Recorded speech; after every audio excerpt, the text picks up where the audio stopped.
On aurait pu être un bête de couple, tu vois, mais ils ont empêché notre amour de naître, tout ça parce que j'étais moche. Bonjour mes amours, j'espère que vous allez bien, bienvenue dans cette nouvelle vidéo. Aujourd'hui les gars, une vidéo totalement imprévue. Ouais, j'avais pas du tout prévu de faire cette vidéo. Je suis en train de me préparer pour sortir. J'ai quelques petits rendez-vous assez importants à gérer vu que je suis en train de chercher un appartement, me réinstaller dans une nouvelle ville.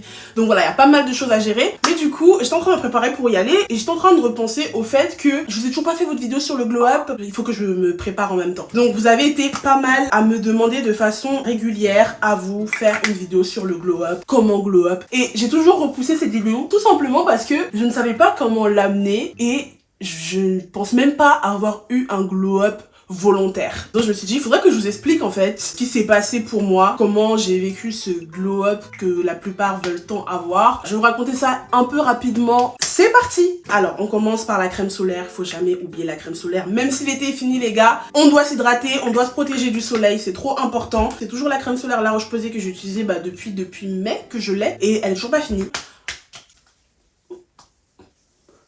Alors, tout d'abord, moi, je n'estime pas avoir glow up. J'ai beaucoup réfléchi à cette question quand je vous préparais du coup la vidéo glow up, qui ne sortira jamais, à la place vous aurez ça. Je réfléchissais beaucoup à me dire, mais qu'est-ce que j'ai fait en réalité pour glow up? Et je me suis rendu compte qu'au final, je n'ai pas glow up.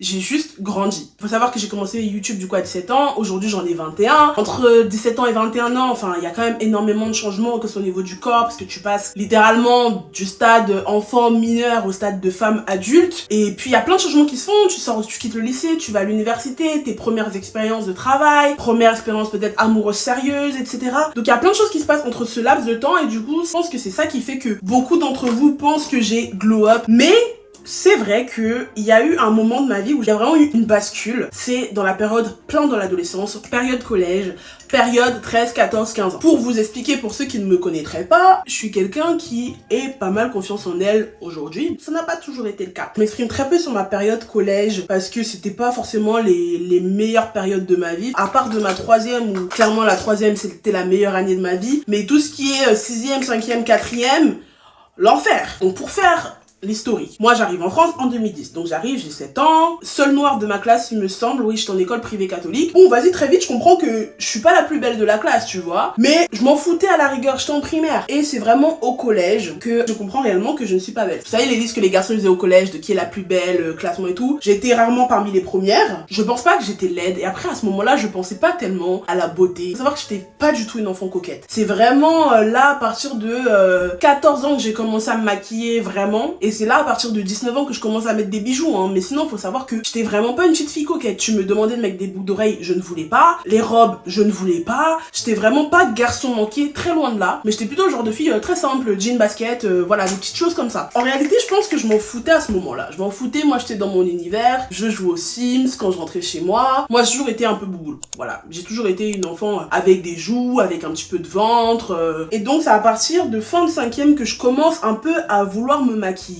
Quatrième, année de quatrième, je suis full make-up tous les jours, mais quand je dis full, c'est full du collège, quoi. Rouge à lèvres tous les jours. Je commence vraiment à avoir ce truc de il faut que je sois belle tous les jours. C'était vraiment avec mon rouge à lèvres rouge, je vais vous mettre une photo là. Le rouge à lèvres rouge au collège en quatrième, c'était vraiment ma signature make-up. Je me sentais archi féminine quand je faisais ça, même si on se moquait de moi. Je peux pas dire que je me suis fait harceler, quoique si quand même un peu. Mais c'était pas un harcèlement à grande échelle comme on peut l'imaginer, où genre tout le collège est retourné contre vous. Mais c'est vrai qu'il y avait des garçons qui n'étaient pas très sympas avec moi au collège, notamment des footeux parce que moi j'étais au Sacré-Cœur. Du coup les FCR c'était un peu les rois du collège. Vous voyez les séries américaines où il y a les superstars, les joueurs, les athlètes et tout qui sont les stars du lycée ou du collège et qui font absolument tout ce qu'ils veulent sans qu'on ne leur dise rien, et bah c'était exactement ça. Et du coup moi je me faisais un petit peu maltraiter par ces FCR. Je sais pas pourquoi, je saurais même pas vous dire pourquoi en fait ils m'appréciaient pas ces gens-là et pourquoi ils se moquaient de moi. Il est même arrivé un truc hyper grave que maintenant auquel je repense. Mais vous voyez mon meilleur ami Kader que je vous avais présenté dans cette vidéo au tout début de ma chaîne. Kader et moi à la base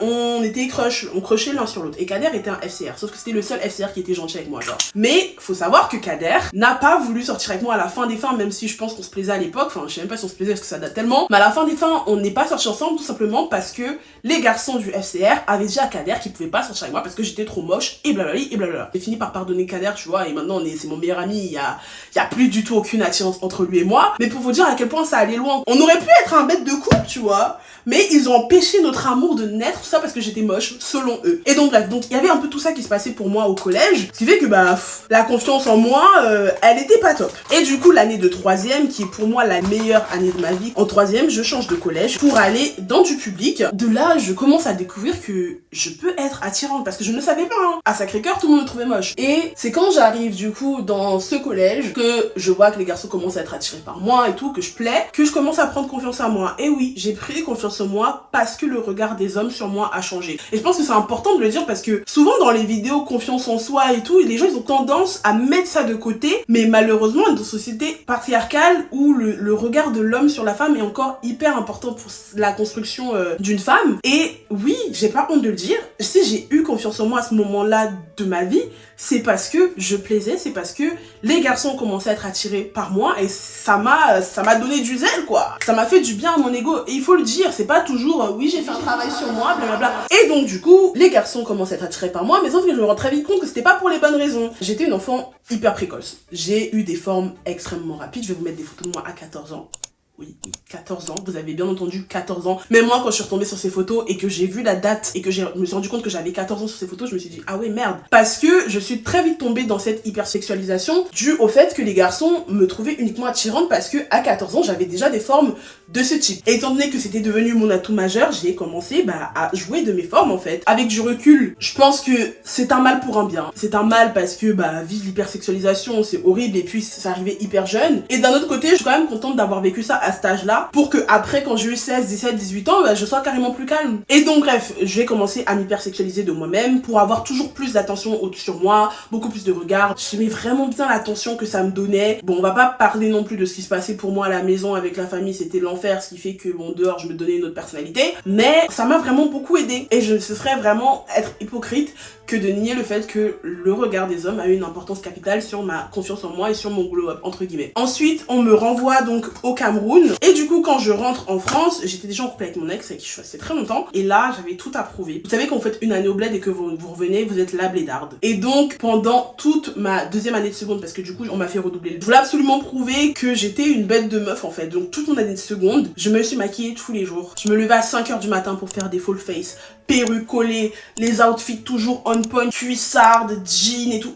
C'était trop. Avec du recul, je sais même pas pourquoi je faisais ça. Peut-être encore une fois pour attirer l'attention. Les personnes voyaient seulement ça comme un glow-up, alors que moi, dans ma tête, c'était pas quelque chose de volontaire en fait. Comme le glow-up qui vous est décrit dans certaines vidéos, je me suis levée un matin et j'ai eu le déclic et je me suis dit, je veux devenir la meilleure version de moi-même. Moi, c'était pas du tout ça. Moi, c'était juste, je voulais prouver et je voulais attirer l'attention. C'était pas du tout un travail mental pour aller pour le mieux, pour me sentir mieux. C'était plutôt quelque chose de toxique pour moi en fait, parce que je le faisais surtout pour les autres, pour l'image que les gens pouvaient avoir de moi. C'est à partir de la fin de seconde que je commence à réaliser, mais en fait ma belle, pourquoi tu fais tout ça? J'arrivais à un point où je m'en foutais et j'ai commencé à arrêter de venir en cours maquillée, à commencer à mettre des joggings. Je me suis rendu compte que je me sentais très bien, comme ça voilà, je n'avais rien à foutre et aussi je me suis rendu compte que les gens aussi autour de moi n'en avaient que faire de comment je pouvais être habillée, de comment je pouvais être maquillée. C'est à ce moment-là que j'ai réellement commencé à avoir confiance en moi, c'est-à-dire la vraie confiance en soi, c'est-à-dire que t'es sûr de tes choix, t'es sûr de ce que tu es, t'es sûr de ta valeur en fait, que tu sois maquillée, pas maquillée, habillée, pas habillée, voilà. J'étais sûre de moi, je me suis découvert, je savais que ok, en fait, me maquiller tous les jours, ça me fait chier. C'est pas moi, je pourrais jamais être ce genre de fille. Et donc, à partir de ce moment-là, j'ai arrêté un peu de me donner un peu en spectacle, de jouer un rôle, parce que, sans mentir, je pense que je jouais quand même un peu un rôle toutes mes années de seconde, etc. La chance que j'ai eue et que j'ai, c'est que je me suis toujours appréciée humainement. J'ai toujours su que j'étais quelqu'un de gentil, quelqu'un de drôle, quelqu'un avec une personnalité, ce qui fait que, certes, j'ai glow up physiquement, grâce au regard des autres, ou à cause, peu importe. Et tout ça pour dire que si aujourd'hui, je dégage autant de confiance en moi selon vous, je pense tout simplement c'est parce que j'ai confiance en ma personnalité. Je pense que c'est même pas quelque chose de physique, hein, parce que des fois je me trouve moche et encore plus à l'ère des réseaux sociaux où on voit des bombes H26, parfois je me dis oh putain, je suis pas dans le top 1 quand même. Donc voilà, c'est la fin de cette vidéo, j'espère qu'elle vous aura plu. Je fais surtout cette vidéo pour essayer de déculpabiliser celles qui se sentent mal d'avoir changé à cause du regard des hommes. Ça arrive, ce sont des choses qui arrivent, surtout quand on est très jeune. La plupart des choix qu'on fait au collège, au lycée, c'est surtout mené par rapport à ce que les garçons pensent de nous, etc. en tant que filles. Je vois énormément de contenu glow-up circuler sur les réseaux sociaux et ces contenus, je trouve qu'ils sont destinés peut-être aux filles beaucoup trop jeunes. Pour moi, je trouve que c'est pas nécessaire d'avoir envie de glow up à 14 ans, à 15 ans, à 16 ans. C'est pas utile. C'est pas utile tout simplement parce que vous êtes encore en train de grandir. Vous êtes en train de grandir, forcément vous allez changer, vous allez évoluer. Et parfois je trouve que le mot glow up il est un peu utilisé à tort. Voilà, parce que pour moi, un glow up, c'est vraiment un déclic mental, quelque chose qui est volontaire et quelque chose qui va peut-être nous suivre toute la vie. Et pour moi, on devrait peut-être réellement chercher à glow up dans la vingtaine. Si on est dans la vingtaine et qu'on voit que la vie qu'on a ne nous plaît pas, le physique qu'on a ne nous plaît pas, là, peut-être on est plus apte à décider réellement de vouloir changer et de prendre cette décision qui est de glow up. J'ai pas envie que vous vous preniez la tête à vouloir absolument changer et être la meilleure version de vous-même parce que vous n'êtes même pas encore la première version aboutie de vous-même. Donc voilà, c'était un petit peu pour vous dire ça. N'hésitez pas à me donner vos expériences et à tout me raconter en commentaire ou en DM Instagram si vous êtes un petit peu timide. Ce sera avec plaisir que je vous lirai comme d'habitude. Moi, je me dépêche pour aller à mon rendez-vous. On se dit à dimanche 17h pour une nouvelle vidéo. Bisous mes amours. Mouah.